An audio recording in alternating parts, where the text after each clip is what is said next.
વિશ્વ પ્રસિદ્ધ અમૂલ ડેરીની મુલાકાતે કેરલા પીઆઈબીના ડાયરેક્ટર અતીરા ટેમ્પીની અધ્યક્ષતામાં મહિલા રિપોર્ટર્સની ટીમ આવી હતી, જેમણે વિઝિટ દરમિયાન અમૂલના વિકાસની ગાથા જાણી હતી. તેમની સાથે અમદાવાદ પીઆઈબીના અધિકારી ઇન્દ્રવદનસિંહ ઝાલા પણ ઉપસ્થિત રહ્યા હતા. મહિલા રિપોર્ટર્સે સહકાર ક્ષેત્રમાં મહિલાઓએ કરેલી કામગીરી અમૂલ દ્વારા જાણી હતી.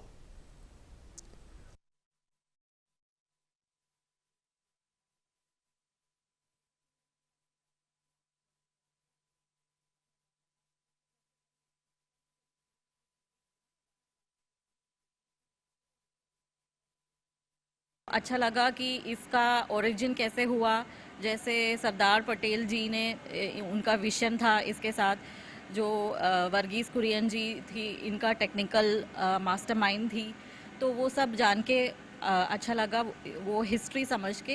अमूल हमारे तरफ से अमूल बस मार्केट में देखा है. We have only been consumers of Amul products. So what's going on behind that, उसके पीछे कितने मेहनत हो रहा है, वो अभी सामने देखने को मिला है. आज केरला की मीडिया टीम को लेके मैं अमूल डेयरी प्रोजेक्ट पे आया हूँ.